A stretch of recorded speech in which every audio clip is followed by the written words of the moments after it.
I think a materialist approach to things is very, very consistent with my experience in Christian social justice.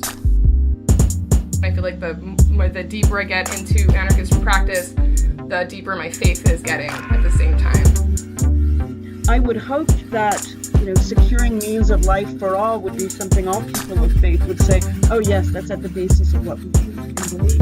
And those who are most marginalized know the most about the true, the good, and the beautiful. To me, it's less that I think building class solidarity is a bad thing, as much as it seems like if you don't attend to things like anti-Black racism, that's always going to get in the way of building class solidarity, actually. And when you go back, you find that a lot of revolutionary grassroots participatory movements, the precursors to what you could call the barrio assemblies and these grassroots neighborhood organizations, a lot of these were sponsored by the church.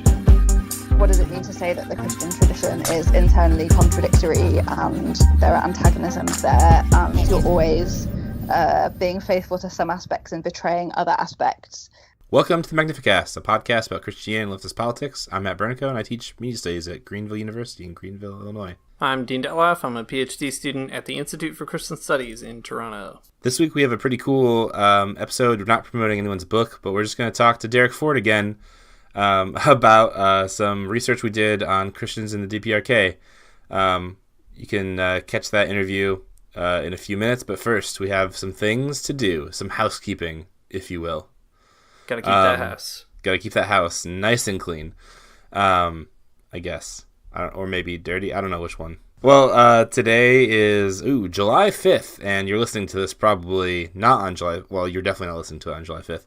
Anyway, some things happened today that we want to highlight really quick, just to give a quick signal boost to. Our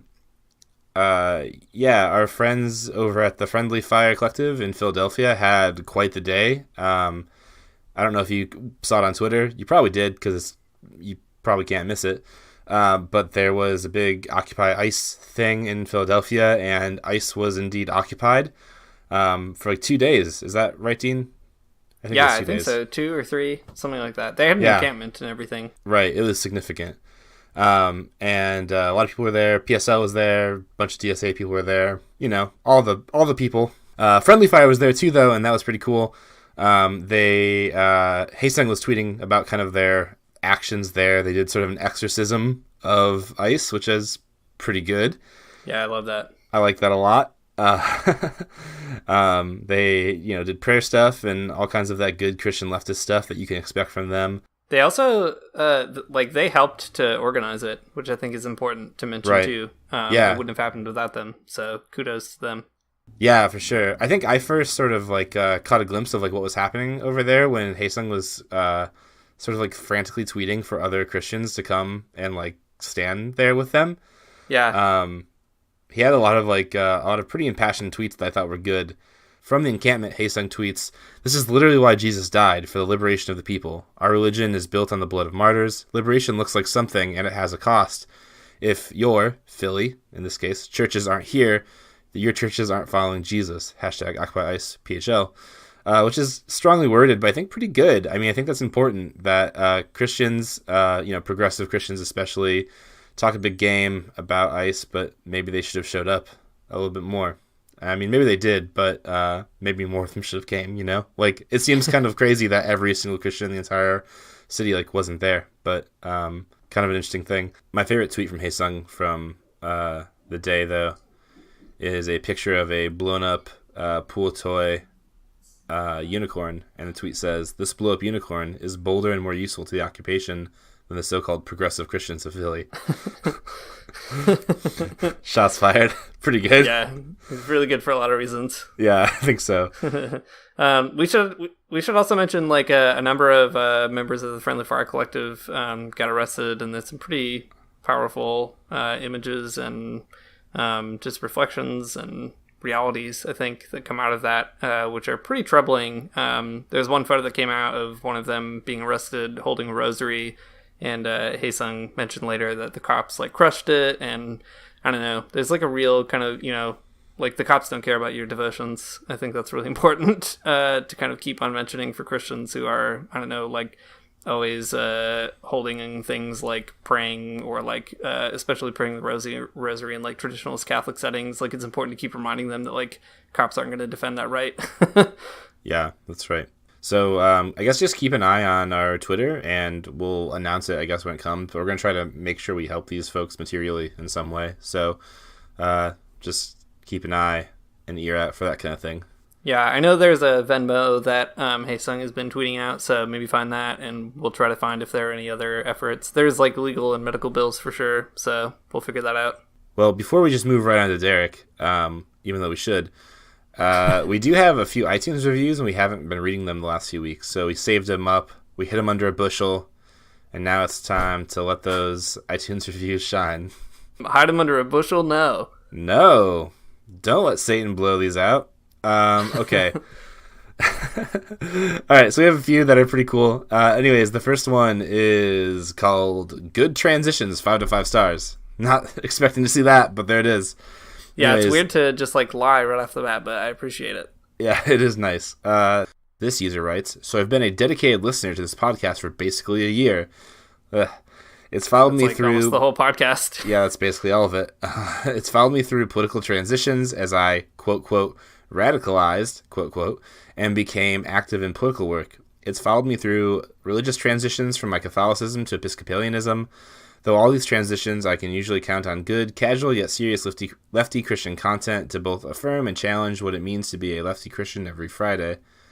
And you learn with them. They're still going through the process of learning themselves, and that's been fun. Thanks, Matt and Dean, for the quality content and the good/bad transitions. Joke's on you. I stopped learning a long time ago. We know it all now. Yeah. It's all just recycling. Just regurgitating. More like right. it. Reduce, reuse, recycle this content. Cool.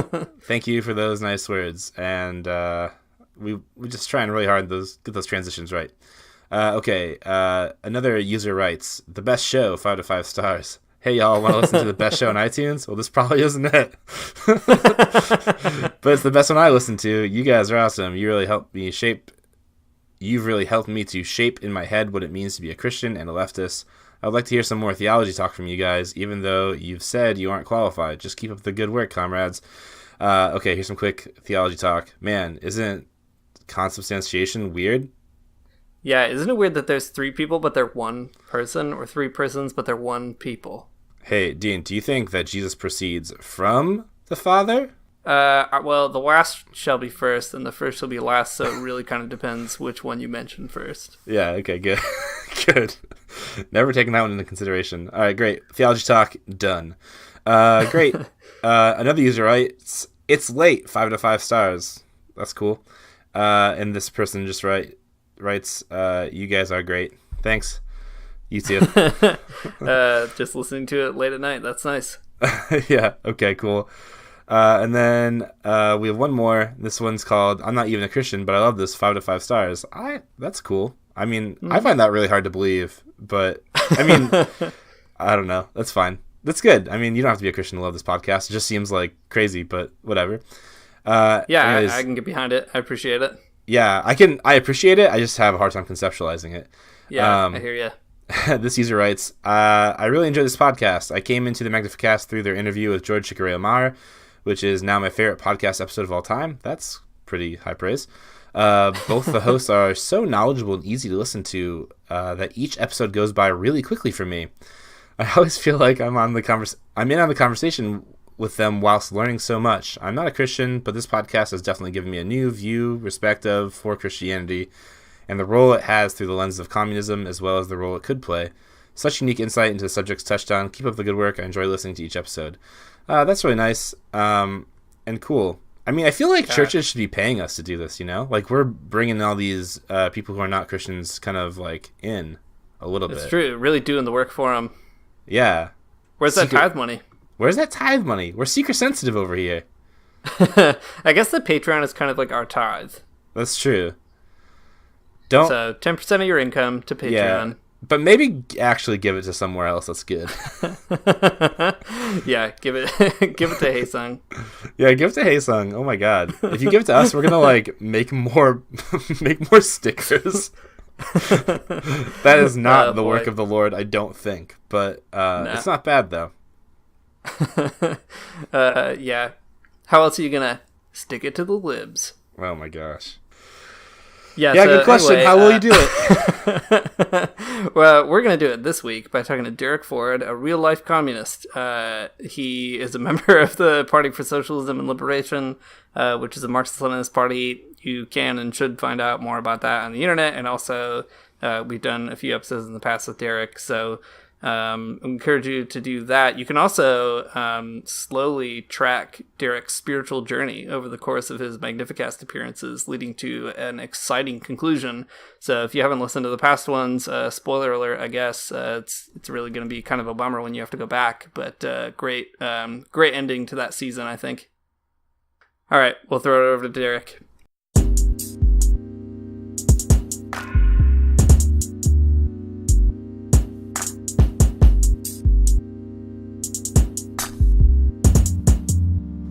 This week we're talking with Derek Ford about Christianity in the Democratic People's Republic of Korea, or as some people know it, I guess, North Korea.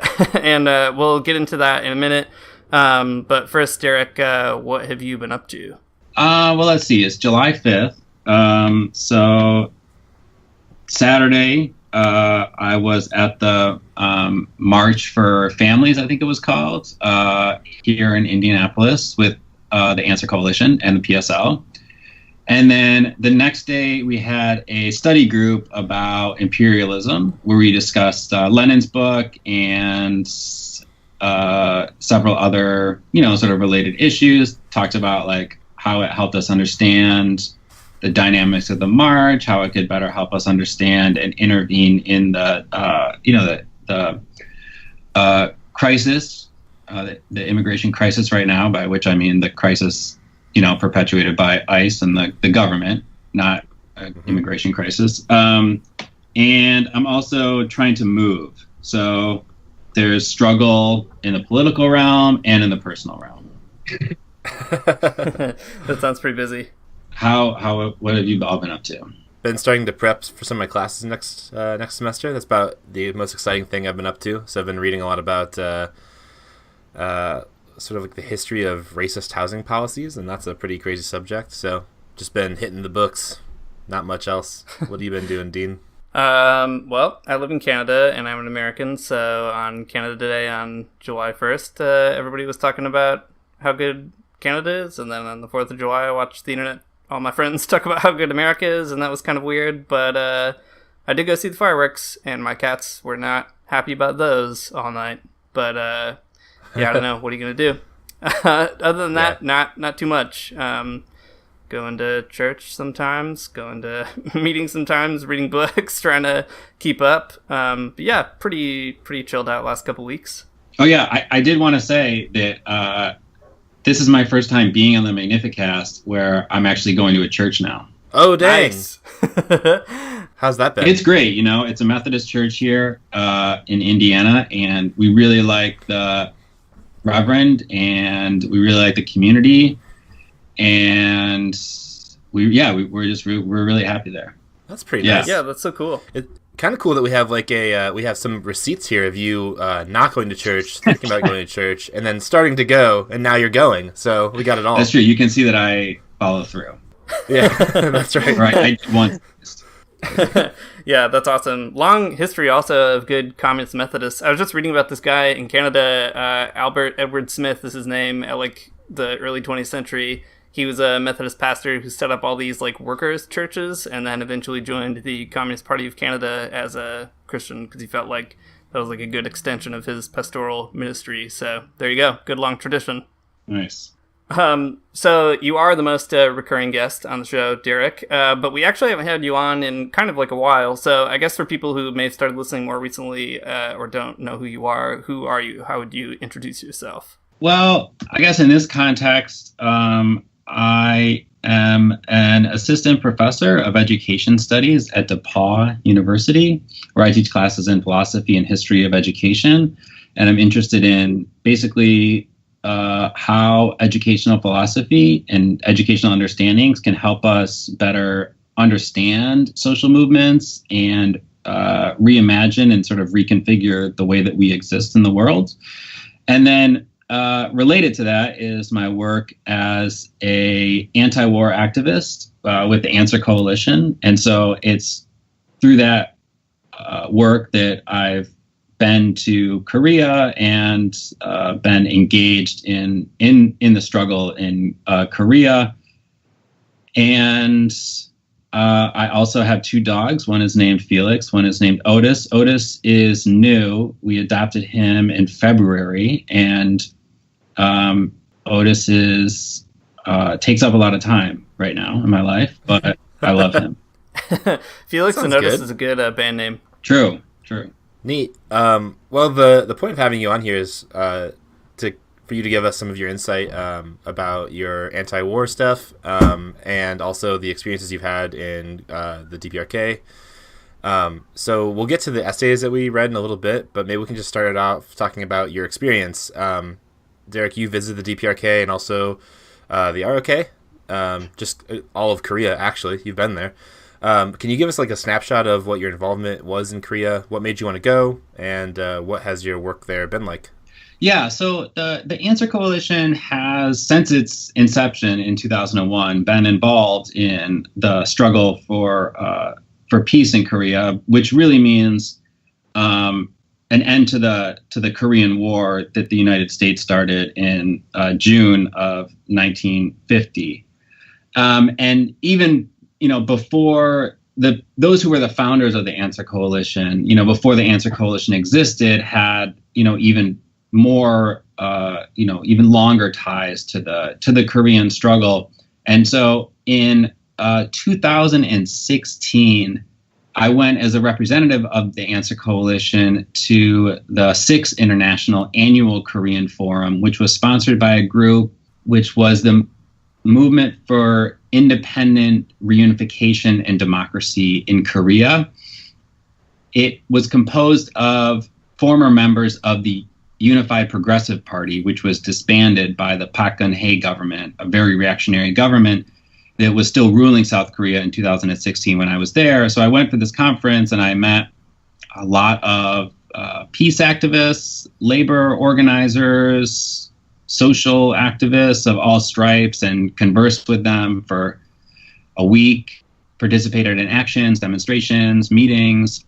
And then later that same year, I went to Tokyo to give a speech for the Answer Coalition again for the 60th anniversary of the founding of Korea University in Tokyo, which is a North Korean university there. There's several 100,000 North Korean citizens who live in Japan and have lived there for decades. They were brought over initially as slaves during Japanese colonialism and have remained there.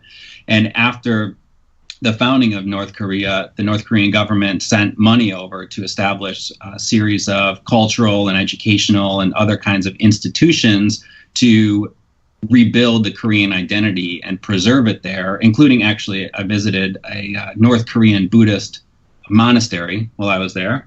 And then the next year, which is 2017, I went to the DPRK. I organized a delegation, and there were 4 of us who went, and we were there for, I think, 8 days. We were able to see a lot of the country and meet with workers and farmers and doctors, scholars, students, librarians, pretty much a real broad cross-section of North Korean society. Although we didn't have any meetings with religious leaders, although we did meet a Buddhist monk, although we didn't have an incredibly long conversation with him. It wasn't a sort of formal talk like the other talks were. And then I was also in South Korea again in April, and I was there actually during the historic April 27th Inter-Korean Summit between Kim Jong-un and Moon Jae-in. And I was there again for the 8th International Korean Forum, which was hosted this time by a group called the People's Democracy Party, which is a newly constituted party which formed just before Park Geun-hye was overthrown. And it was the first real sort of independent left party formed during the Candlelight Movement, which overthrew the Park government. I'm sorry if that was too long. No, it's great. Good to have a lot of like context, I think, and a short like personal history. I guess like we could do a kind of historical backdrop here for the DPRK, but I think actually instead we should just refer people to a really great interview that you've already done on some of that, Derek, with Tyler Hill over at the podcast Gods and Ghosts. That's a really nice kind of overview, and we won't make you repeat all that here. Instead, maybe we can sort of slowly like use our way into kind of the history of Christianity there. So I'll set up, I guess, a question here. So I was kind of reading about the DPRK recently and Christianity there, and I was surprised to learn that before the war, Pyongyang was known as the Jerusalem of the East, because there were so many Christians living there, like real hotbed of missionary activity. And Kim Il-sung, the first leader of the DPRK, came from a prominent Protestant family. So his grandfather was a pastor, and his mom was a Presbyterian deacon. And in some of his writings, he talks about how like he advised party members not to distrust Christians, and he says that he received some aid from them. But like, does any of that kind of sentiment sort of appear in Korea today? I mean, it's been a really long time since that was the case. And how much of maybe like a communist Christianity is either still present there or maybe still present in certain South Korean people or movements that you've interacted with? Yeah, so I can't speak definitively to any Christian communism or communist Christianity in North Korea, because while I was there, I didn't really discuss that with anyone. And I think next time I go, I definitely will. And in South Korea, however, when I was there in April, I went to visit a peace church that is inside the demilitarized zone. And I met with a pastor there who has this church, and he took us to the border fence. And interestingly, he said that usually we wouldn't be able to hear each other. And he has a hard time preaching at the church. It's a very small church, but he has a hard time preaching there and really having any conversations because of the anti-North Korean propaganda that the U.S. blasts over the loudspeakers there. It's so loud, right? Because it's intended to reach North Korea. And so he took us to different spots in the demilitarized zone, the spot where the first soldiers from the North crossed over into the South on June 25th of 1950. And while we were there, we also we were with a man named An Hak Sap, who was a former prisoner of conscience in South Korea. He was actually a Korean People's Army soldier. He was captured during the Korean War and finally released in the early 2000s. He served 43 years in prison for being a communist. He could have been released at any time if he had just signed a document renouncing a North Korean ideology known as Juche, which we can talk about. But he never did that. And he said, I asked him, if he would ever want to go back. It was his 90th birthday. And he said that I came here to liberate my country and I won't leave until I do that. And so I think that sort of gives you maybe something of a snapshot as to the relationship between the peace and the reunification movement and the communist movement and at least one segment of the Christian community in South Korea. Of course, Christianity is really everywhere in South Korea. That is not, I would not say that's the dominant trend of Christianity in South Korea, but nonetheless, there is this relationship. Cool. Well, getting into that relationship a little bit more, very recently, a few weeks ago, the World Council of Churches, which is a big ecumenical Christian organization, issued a press release about a pretty historic meeting between the Korean Christian Federation, which is the Christian organization in the DPRK, and the National Council of Churches in Korea, which is like it's a big thing, a big part of Christianity in South Korea. Basically, the press release states that the organizations want to work together to, quote, what they said, pursue peace. which is pretty interesting, kind of given the picture that people usually paint of Christianity in the DPRK. So the point of the meeting, according to the World Council of Churches, was to celebrate and affirm like the recent peace treaty as a transformational expression of inter-Korean leadership for peace, prosperity, and reunification of divided Korean people. The West has a long history of being bad with Korea, like extremely bad, if not just bombing them, propagandizing. Can you tell us a little bit more about what this peace might mean and why it's helpful for Christians to be a part of it? Yeah, well, I think right now it's a really historic moment. For one, because of the significant realignment of the balance of forces in the region, where everything that's happening on the Korean Peninsula and also between the United States and the DPRK is really propelled fundamentally by the Korean people themselves. And of course, the Korean people have always been, agents and actors in shaping their own history and world history.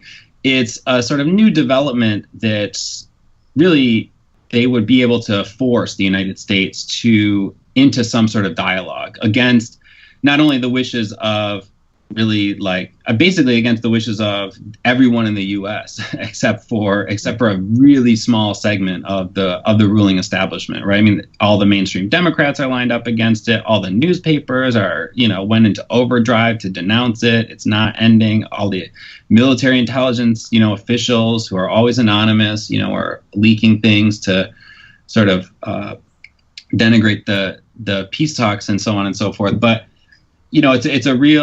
it's a historic event in that, but it's not new. This is, there's a deep history of the peace and reunification movement in Korea. It's not the first time that the two leaders of the two different states have met face to face. Won't be the last time. And in fact, that's a real asset that they have right now, is that, they're not starting this from scratch. There's precedent to this. There's a lot of groundwork has already been laid. So they're not sort of starting from square one. And I think that as a global, religion and perhaps you can speak more to this. I'd be curious to hear your thoughts because you're the experts on, or not, I don't know if you call yourself experts. To me, you are an expert on Christianity.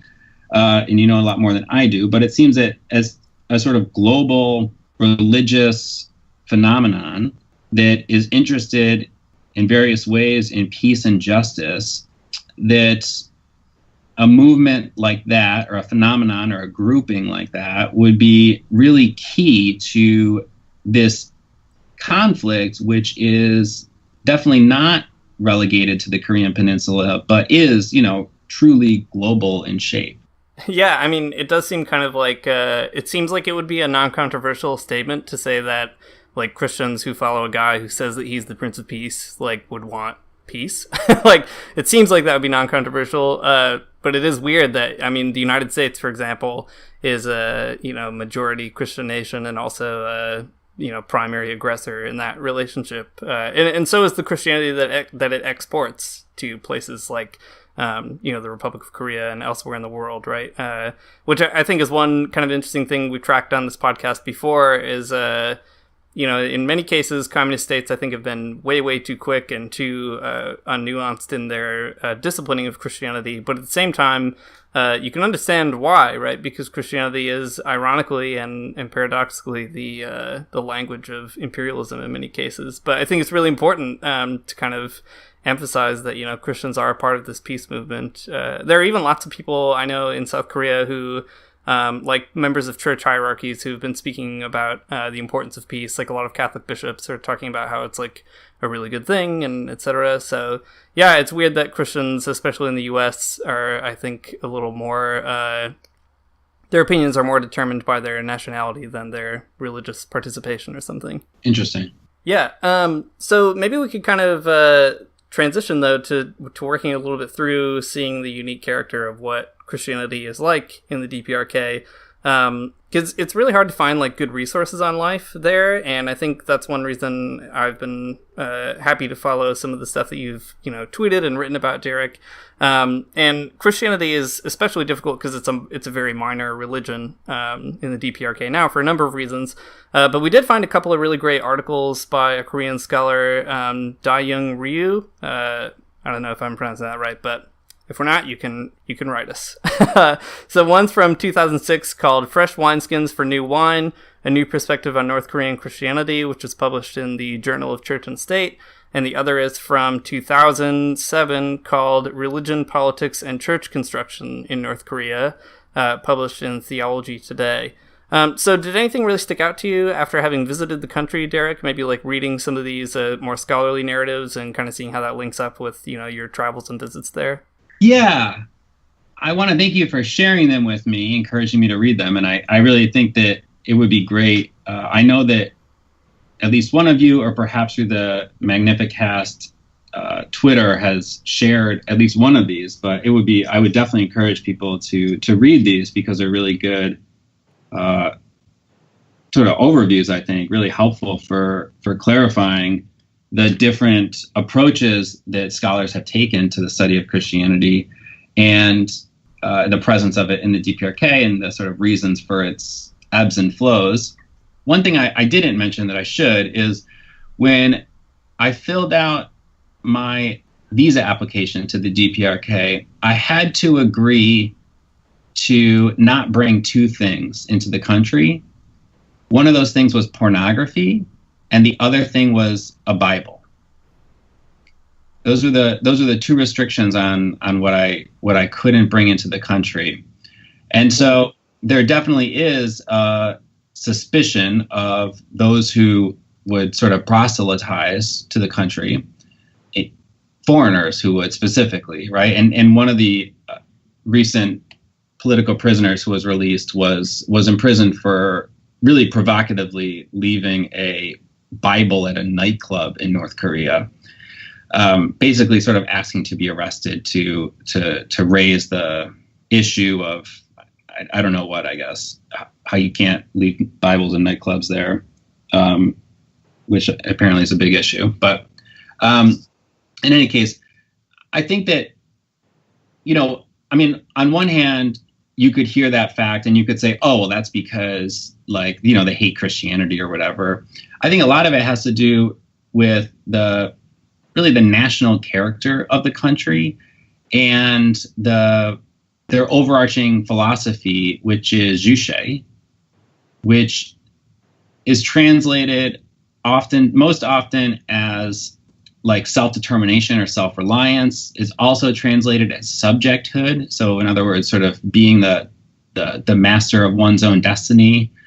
And for Juche is really emphasizes the abilities of the Korean people to shape the course of their own history and to determine the contours of their life and the organization of society, and so on and so forth. It's been through many different iterations with different sort of emphases and so on. But I think that one of the historical approaches that was mentioned in the article Fresh Wineskin for New Wine is what's called the revisionist approach or immanent approach, which seeks to understand the ebbs and flows of Christianity in North Korea from within North Korea itself. And while the author sort of doesn't settle for this one and proposes his own account, I think it's a really helpful place to begin, which is you really have to understand, the act of signing something saying I'm not going to bring a Bible actually really has nothing to do with Christianity in a sense, right? Or at least very little to do with it, and much more to do with the desire to protect the country and people from from outside interventions. And I think that's a really key sort of organizing principle in North Korea, right? Anyone you talk to, it's really important that things be done sort of, in the Korean way without outside influence.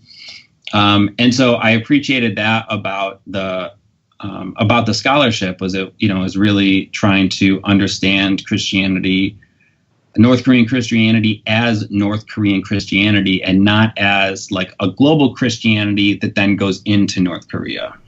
Yeah, I think that's really cool. And when you frame it that way, I think it makes a lot more sense, in the sense that, like, okay, so I mean, Juche has like a nationalistic side to it that makes sense, you think about it, but like the quote global Christianity of the West has a pretty nationalistic character to it as well, or at least like a Western hegemonic character, where like I do understand why you wouldn't want like a Westerner bringing like a Bible into the country, because you could potentially do a lot of bad stuff with that, actually. Yeah, and it wouldn't be the first time. Right.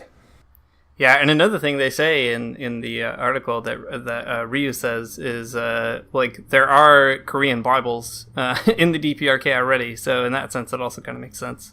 Exactly, yeah. So it's like, we don't need your Bibles, right? We can do this ourselves, just like we've done literally everything else ourselves. Yeah. Well, that's cool. That's a helpful, I think, helpful way to think about it, that kind of gets around some of the really like pearl clutching that Western Christians have about the DPRK. Another really valuable thing about that Wineskins article is how Ryu rehearses different stories about Christianity in the DPRK. He says most people tell a narrative of decline and persecution, and then like the state, just arbitrarily makes its own version of Christianity that's somehow permissible. But Ryu says it's important to consider the possibility that there are actual Christian communists in the DPRK who aren't just instruments of like a cynical state ideology, but that wants to like contribute to a communist community in like a Christian way. How do you think those narratives about Christian decline and persecution reflect wider anti-communist depictions of the DPRK and the people that live there? Yeah, it's interesting because I think that there's like almost a perfect mirror to say that any Christian communist in North Korea, or any churches in North Korea, are just there because they're tools of the state to either for propaganda purposes or whatever, is just another move that deprives the people in North Korea of any agency whatsoever. And that seems to me the primary continuity in so many narratives about North Korea, those that are hostile to it or critical of it in any way, is that the people there just don't have any agency or ability to think for themselves, or to think critically, or to take an independent position, or whatever.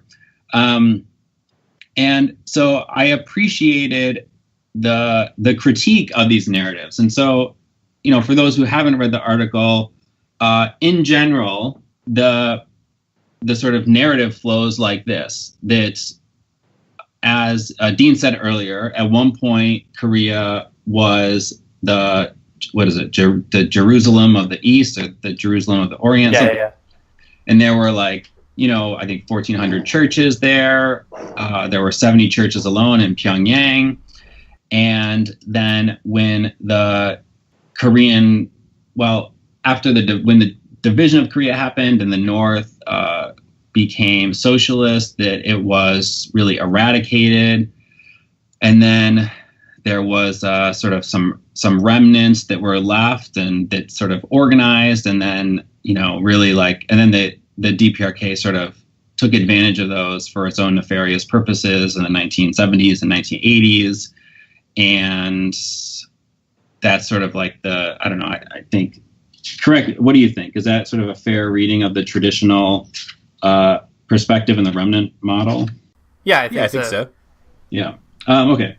So Ryu points out very helpfully the antagonism between socialism and Christianity as it's played out has complex characteristics, and it isn't just like a perfect mirror. Like, it isn't just like a total response to the political developments within the DPRK, that it also has its own internal dynamics, and that the North Koreans' sort of official take on Christianity has been pretty flexible. And the reason why there aren't that many churches in the DPRK is because the United States destroyed them all in the war.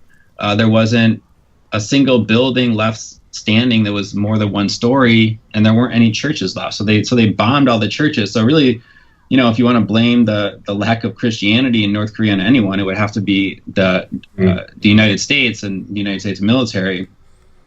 But one thing I think that's really understated about North Korea is just how pragmatic the leadership actually is.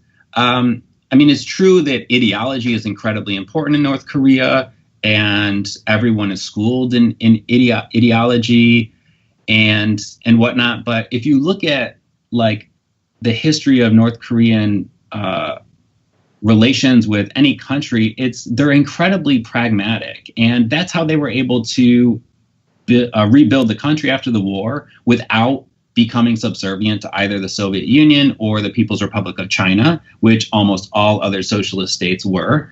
Really, all of them were, with the exception of Cuba. And so they were able to do this themselves, and it's because they're just highly pragmatic. And they really, if you want to sort of help the North Koreans, they don't turn away any allies or any friends, right? They don't do that. They can't afford to do that. So it makes total sense that they also wouldn't turn away Christian allies inside the country or outside the country. And so because also churches served as bases from which to launch operations during the anti-Japanese guerrilla struggle in the 30s and the 40s, there was a respect for that, right? And that wasn't forgotten. Same thing with the Buddhist monks, and that's why there are still Buddhist temples in North Korea. That's one of the reasons, is because they helped fight Japanese colonialism, and like anyone who was going to fight Japanese colonialism is a friend, right, to the Korean people then and now. That's really the way that they see it. And so I think that I would sort of want to highlight that.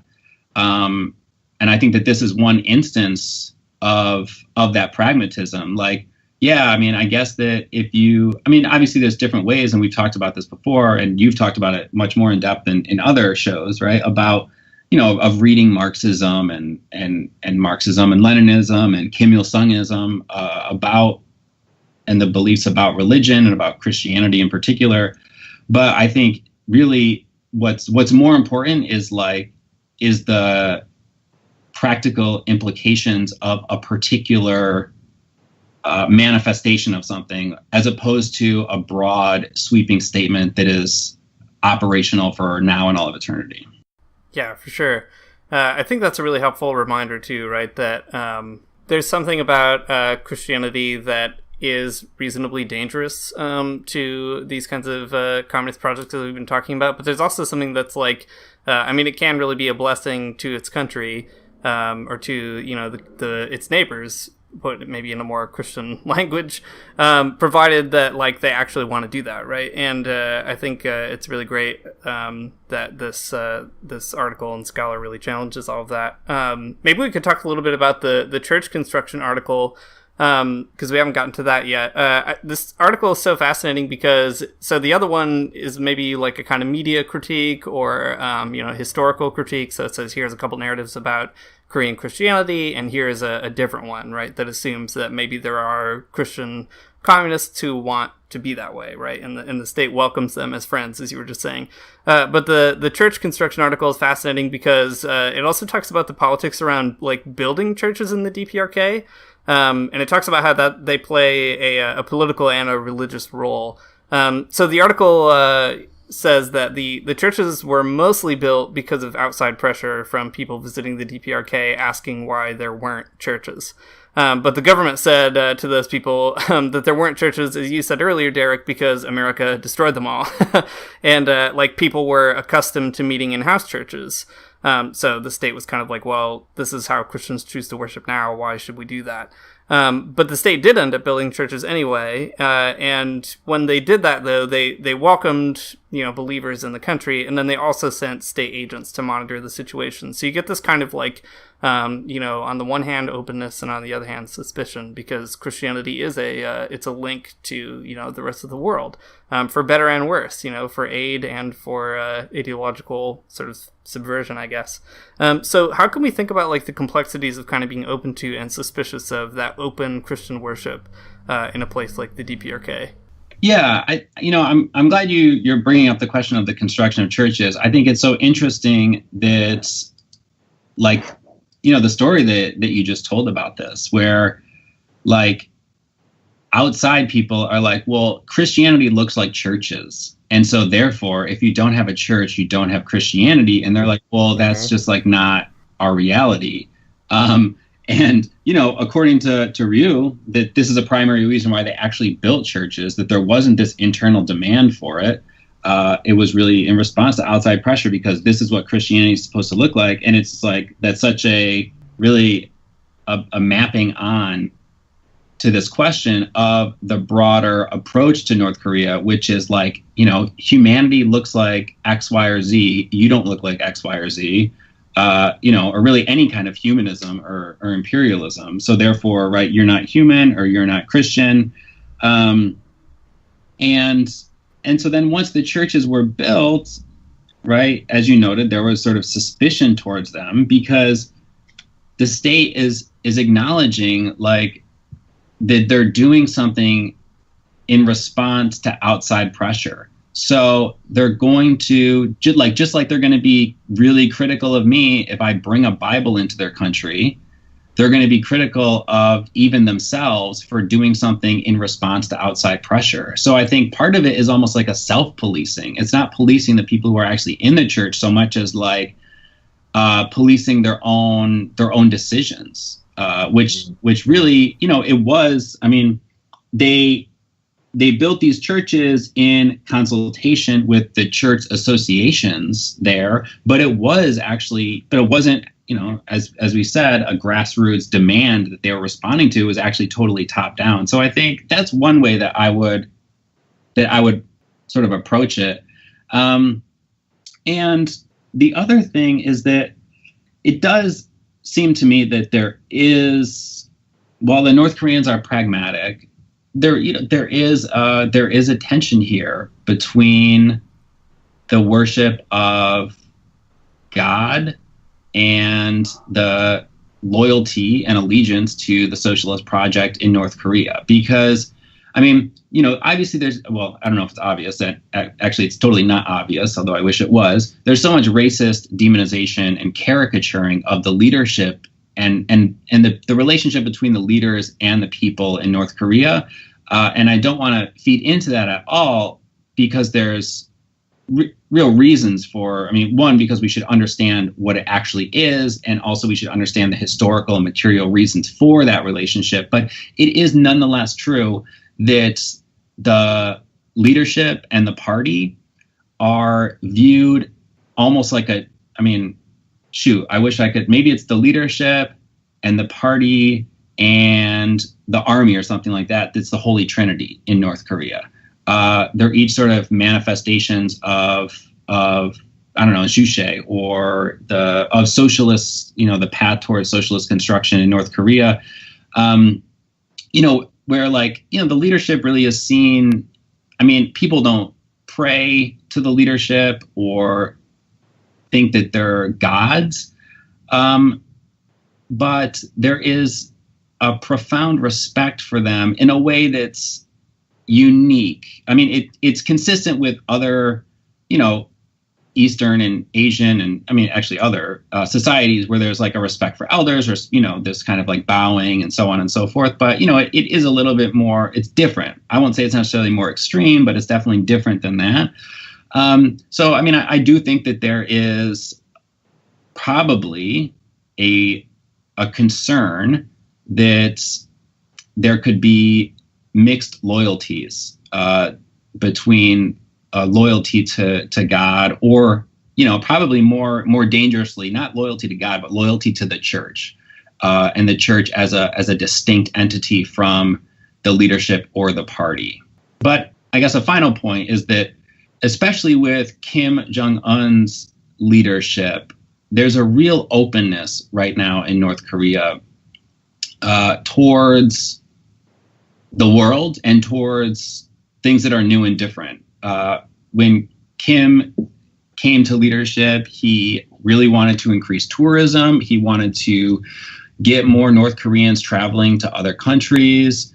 He wanted to increase economic cooperation with other countries. He wanted to establish, all sorts of ties and links to other parties and governments and movements, and really wanted to open the country up, including making even more special economic zones. And so I think that there is a real openness. There's a real hesitation towards it at the same time for obvious historical reasons that make a lot of sense, and also a desire to, when you go to South Korea and North Korea, there are many differences, but one is that, when you go to North Korea, there's no white people.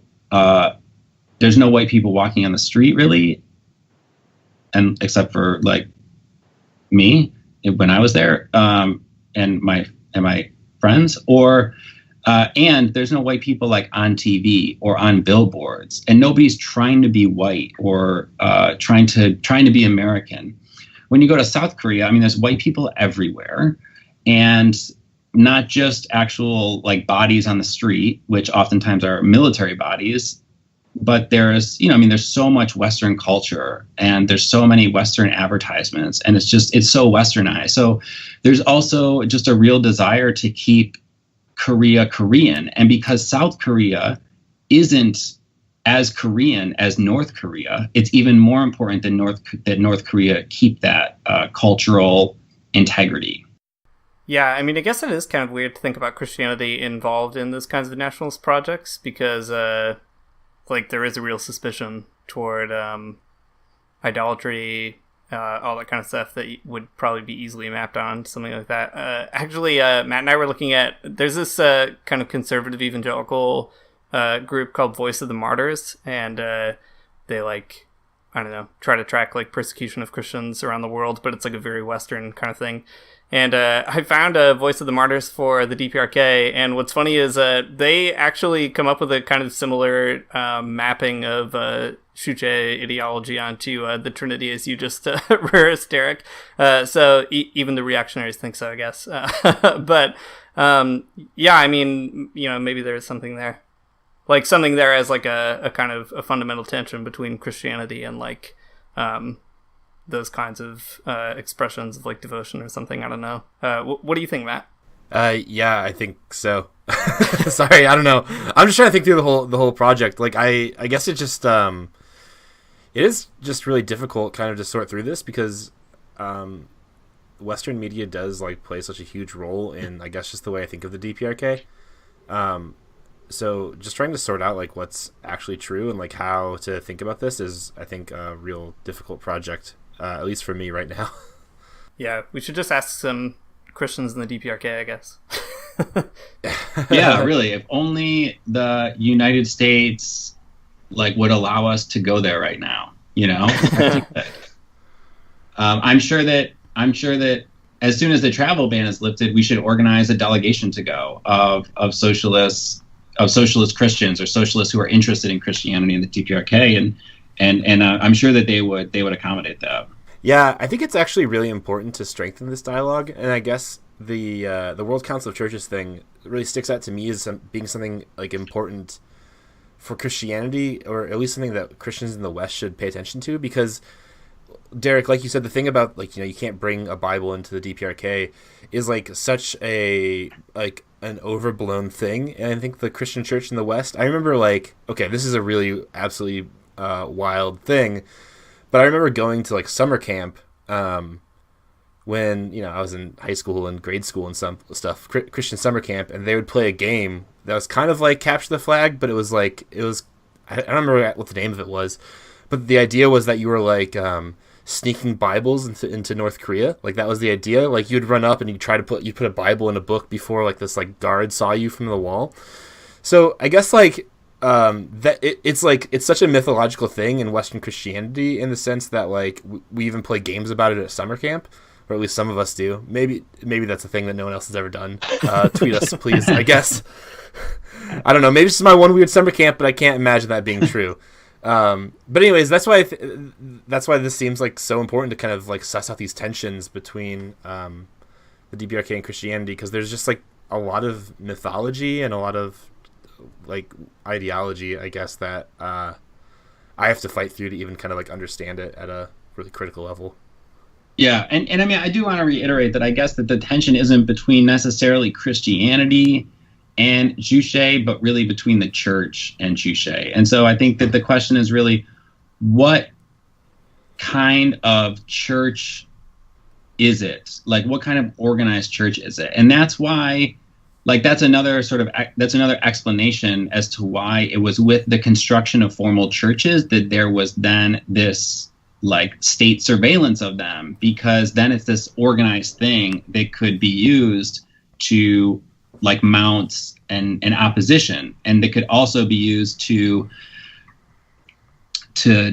network with hostile forces outside of North Korea, right? In the same way that, you know, like the reason why there's not another political party in Cuba is because it would immediately become the party of imperialism, right? It would immediately be like, that's where the U.S. would go to, to spread its dissent. And right, I mean, we know there's a scholar, Christine Hong, who's written a lot about the sort of soft war tactics against the DPRK, how the National Endowment of Democracy is preparing for what they call the day after. They're training all these, North Korean defectors to become the leadership of the DPRK after the government's overthrown. And so I think that so just to sort of reiterate that the real tension is between the church rather than Christianity.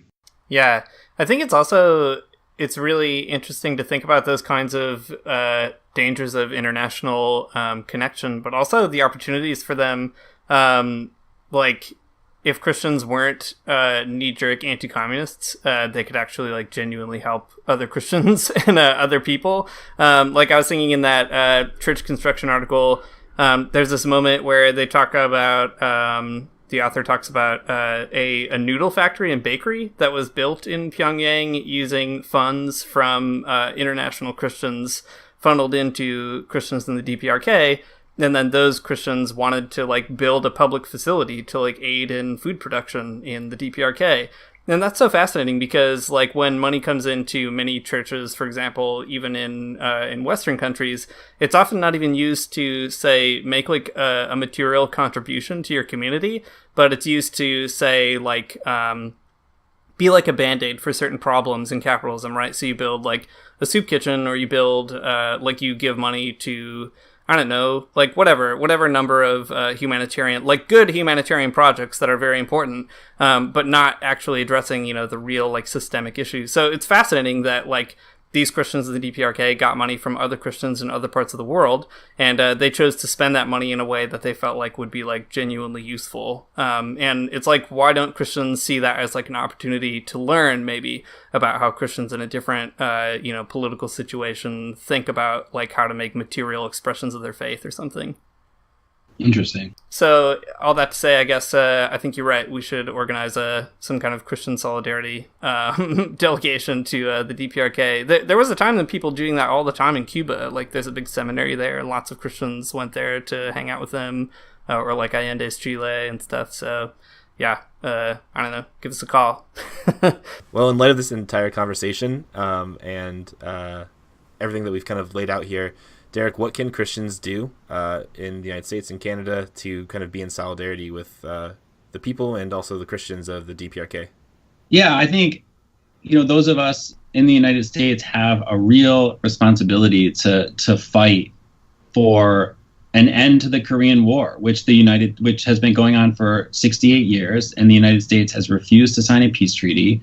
Every war has a beginning and has an end, and the war just has to have an end. And so we really need to fight for the United States force the United States to sign a peace treaty with North Korea, to normalize relations, to remove all U.S. troops from Korea, and to pay reparations to North Korea and to South Korea for the destruction that it's caused, and South Korea, the destruction that its military occupation of the country has caused, and to really demand that the United States government respect and follow the wishes of the Korean people as they pursue peace and reunification. I think that's our primary role, and I think that we have a lot to learn in terms of peace from the Korean people themselves. Yeah, that's great. Well, thanks so much for that benediction, Derek. Now that you've been going to church, you've got this really good new tool. I know what that word is. Or at least I know where it comes in the program. Yeah. That is all that matters. It's nice to have you back as always, and kudos to you for holding on to your title. Vincent Lloyd was trying to come for it a little while ago, but you've managed to hold on to it. So you're still the reigning most recurrent Magnificast. Nice. With all due respect to Vincent Lloyd.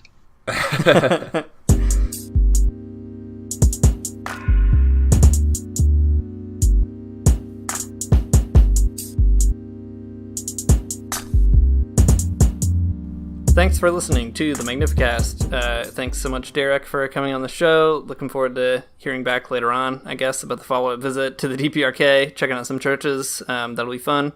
Next time Derek's on the show, he's going to be like a pastor or something. He's going to ascend all the way up the rank.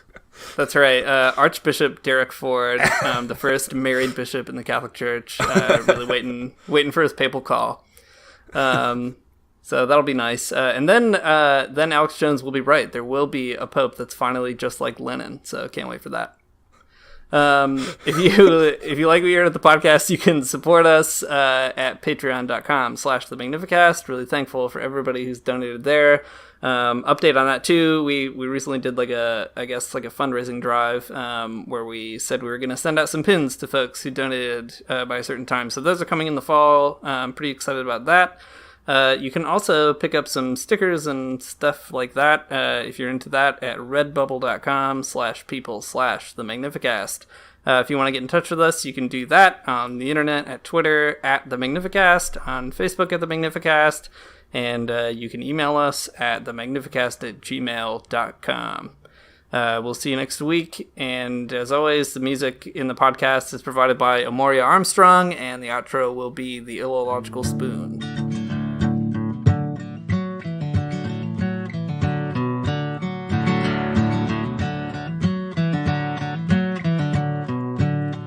I don't wanna get up for church in the morning, souls alive. Heaven come to earth and there won't be no church. We'll meet down by the riverside. There we'll swim with all creation. Never get tired, never bored. Don't worry, someday there'll be no dam between us and our Lord.